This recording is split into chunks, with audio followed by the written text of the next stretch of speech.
Buenas a todos, jóvenes. Vamos a presentar el tema de la unidad número uno, elementos de informática.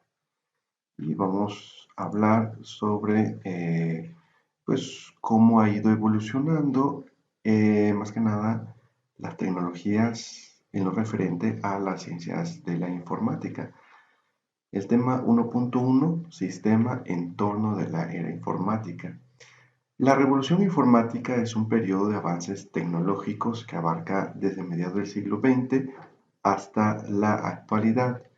Eh, pues hoy, en el medio de la economía, pues se dice que la informática es una ciencia, es una tecnología que ha crecido de manera muy rápida, ¿no? Y que ha tenido un impacto prácticamente en todos los quehaceres del ser humano, desde investigación, desde desarrollo de tecnologías, hasta entretenimiento y educación, ¿no? En prácticamente todas las áreas del quehacer humano, pues vemos que las tecnologías tienen un impacto muy importante. Dentro de la historia de la informática se menciona una ley que es interesante, se llama la ley de Moore, la que nos afirma que el precio del elemento básico de la revolución informática, el microchip, cae 50% cada 18 meses. ¿Sí? Entonces, el microchip es el elemento básico, ¿no? Ah, en la cual las tecnologías está formada. Cada más o menos año y medio, pues se hace más barato. Bueno, esta tendencia la podemos observar, por ejemplo, en los precios de prácticamente todas las tecnologías.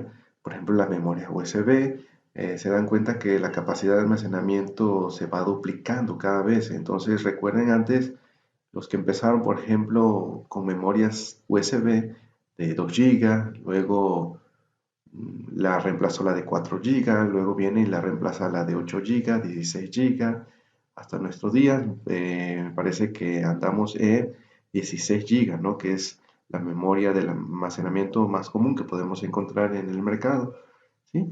Entonces, esa es la tendencia. También lo podemos observar, ¿no? En los celulares. Cada vez tenemos celulares con mayores capacidades de almacenamiento, mayor resolución de cámara, de fotografía, etcétera, ¿no? Mayor resolución en la pantalla, todo eso va mejorando y eso es gracias a que este elemento importante que es el microchip, lleva una tendencia a hacerse más barato. La revolución informática, así como la revolución industrial, bueno, ha cambiado casi todos los aspectos de la vida diaria hoy en día. Y pues muchas personas no nos podemos imaginar la vida sin tecnología. Entonces aquí hablamos de dos revoluciones, revolución industrial. La revolución industrial pues viene a cambiar, a evolucionar y cambiar la vida que llevamos, ¿no? Aquí su detonante es la máquina del vapor.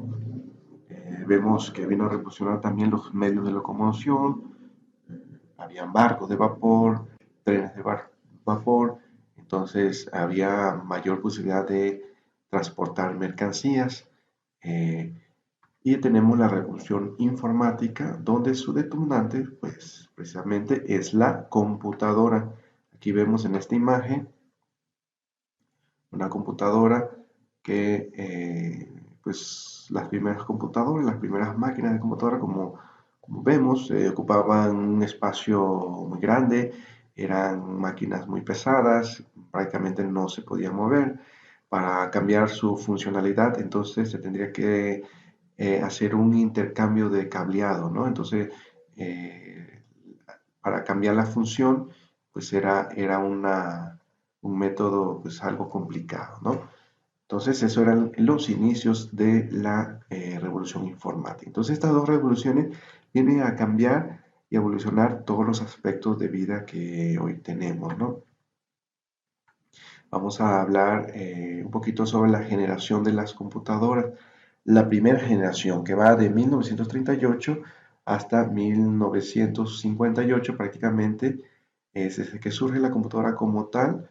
Las primeras máquinas que eran menos poderosas que una simple con calculadora de bolsillo que hoy podemos tener. ¿Qué elementos tenemos aquí en la primera generación? Tenemos el elemento de la tarjeta perforada, que es prácticamente como un papel, una especie de papel, como papel cartulina, ¿no? Que tiene diferentes perforaciones. En las perforaciones está codificada la información. Sus primeros usos de tarjeta perforada remota a un telar que un autor, cierto autor, quiso automatizar. Entonces le insertaban la tarjeta perforada y el telar se configuraba para un tejido en específico, ¿no? Entonces, pues ahí empezábamos a tener máquinas las que podíamos cambiar su funcionamiento, ¿no? Entonces recordemos que eso es lo que le define a una computadora, ¿no? Una máquina como tal, como computadora, es una máquina que puede cambiar su programación para realizar diversas tareas. Entonces aquí tenemos en la fotografía un ejemplo de la computadora Etnia. ¿Sí? Tenemos aquí la computadora Etnia, igual ocupa un gran espacio. Se dan cuenta el cableado, la interconexión de cables que tenía la computadora. Tenemos elementos para almacenar información como los cilindros magnéticos. Hoy en día las computadoras también utilizan discos magnéticos, ¿no? Pero no son cilindros, son discos. Hasta hoy en día es la tecnología que tenemos, ¿no? Y la tecnología que hacía la posibilidad del cálculos aritméticos son estos, son los tubos de vacío, son estos elementos que ustedes pueden observar acá, ¿sí? Que parecían bombillas, ¿no? Como las bombillas incandescentes que se utilizaban, que ya se dejaron de utilizar, ¿no? Para la iluminación. Entonces, ese era el elemento básico, esa era la tecnología que hacía posible que las computadoras funcionaran. La segunda generación va de 1958 a 1963. Está, aquí el cambio fundamental es que se reemplazan los tubos de vacío por los transistores, ¿no? Entonces aquí vemos los transistores, ¿sí? Este elemento son los transistores, pues la diferencia de tamaño, así que ya podemos hacer más con menos, el poder de cómputo se puede aumentar y esa es la tendencia que se lleva hasta que tenemos hasta nuestro día, ¿no? En el comportamiento de las computadoras, es que cada vez se va empequeñeciendo más, ¿sí? Entonces aquí en la segunda generación hay un cambio de tecnología, como ejemplo que tenemos computadora Whirlwind, tenemos unos ejemplos que también eran aparatos grandes, pero ya pertenecían o ya utilizaban tecnologías de transistores. En la tercera generación, eh, que está determinado por los años 1964 a 1970, bueno, aquí tenemos los primeros mini ordenadores, diferentes fabricantes empiezan a construir ordenadores, pero en esos tiempos recordemos que las computadoras eran demasiadas caras, pertenecían a empresas grandes, a instituciones grandes o al gobierno, ¿sí? Porque eran demasiadas caras, no existía todavía la computadora personal como la cual conocemos ahora, como los celulares, las computadoras de escritorio, las portátiles, etcétera, ¿no? Y esto entonces, estos eran los primeros mini ordenadores. En la tercera generación está marcada por el surgimiento de los circuitos integrados. Entonces, ¿qué es un circuito integrado?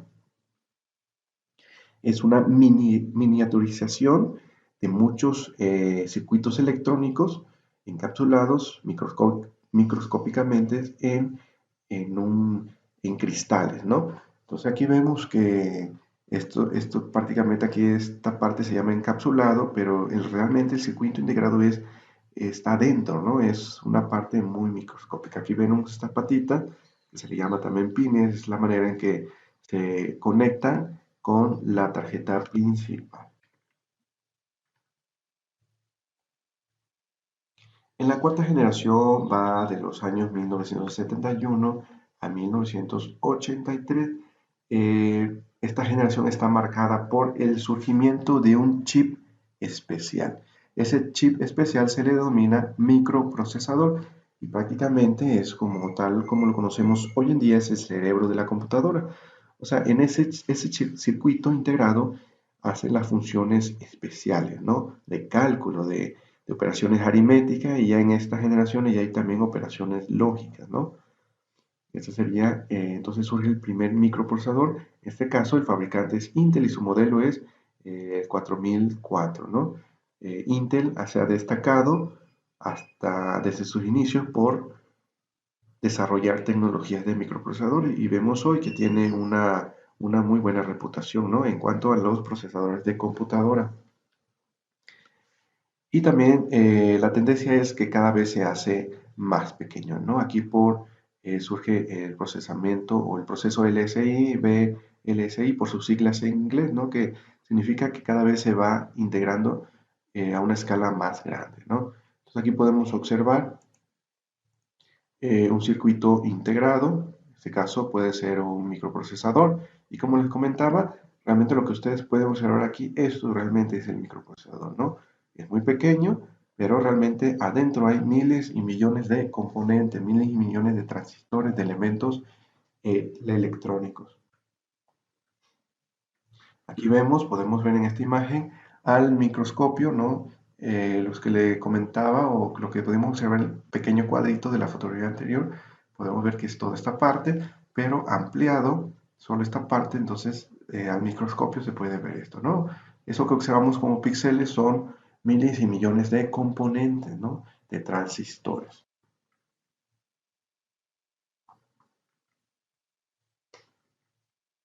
En la quinta generación, bueno, aquí surge la computadora personal. IBM es uno de los primeros fabricantes de computadora. Esta empresa, que por su sigla en inglés es International Business Machine, se encarga en sus inicios de construir máquinas para las grandes empresas, ¿no? Ustedes pueden observar hoy en día las máquinas de los cajeros en los supermercados, muchas de ellas son IBM, ¿no? Entonces, IBM, esta empresa, se dedica a construir máquinas para las empresas. Eh, Cuando surge la computadora personal, surge con una interfaz no gráfica, ¿no? Aquí podemos observar que es monocromática, en este caso tenemos color verde y negro, ¿no? En el fondo, y cuál era la interfaz, cómo nos comunicamos con el aparato, con la máquina, a través de líneas de comando, ¿sí? Esta unidad ya cuenta con una unidad de disquete, un teclado, si dan cuenta no hay mouse todavía, pero también paralelamente la empresa Apple ofrece al mercado un modelo de computación, de computadora personal, ¿sí? Entonces, a partir de ahí, siempre hay dos modelos de computadora comúnmente conocidos, ¿no? Como Mac y como PC. Las Mac son de la empresa Apple, de la manzanita, recuerden, tal vez algunos tengan equipos de eso, y todos los demás les llamamos normalmente como PC. Y finalmente, la sexta generación, que va del año 1999 hasta la actualidad, bueno, podemos encontrar equipos para diferentes tipos de necesidades, como aquí podemos ver una laptop Alienware, que son computadoras con mayores prestaciones, generalmente son para los chicos que les gustan los juegos, ¿sí? O para procesamiento de ediciones de videos, de gráficos, ¿sí? O programas que requieren de una capacidad de cómputo muy alta. Tenemos modelos, igual modelos de escritorio. Hoy en día, pues ya los modelos de escritorio todavía existen en el mercado, ¿no? Pero son de este tipo, todos en uno. Igual, aquí vemos un modelo de la computadora Apple, una Mac, que es un modelo todo en uno, que si se dan cuenta, bueno, la empresa Apple se destaca por marcar tendencias, ¿no? Recuerden los reproductores de música, los iPod, luego todas las marcas buscan igual copiar o sacar sus propios reproductores. En los celulares también vemos, el primer iPhone el primer iPhone, el modelo, pues su pantalla era era sólido, ¿no? Recuerden que antes las pantallas de los celulares, que eran touch, pero eran sensibles al tacto, ¿no? Entonces, aquí hay un cambio de tecnología. La empresa Apple ofrece al mercado esas pantallas que son sólidas, que son, muchas veces son sensibles al tacto, ¿no? Pero utilizan tecnologías capacitivas, ¿no? Entonces, bueno, aquí vemos la importancia, ¿no? Que tiene esta empresa muy famosa que marca tendencia. Ok, bueno, eso ha sido todo. Esperemos que pueda haber servido de algo. Vimos a grandes rasgos los aspectos importantes que definen a la época, ¿no? de la tecnología y vimos a grandes rasgos también las generaciones de computadoras, cómo ha ido evolucionando. Ok, muchas gracias.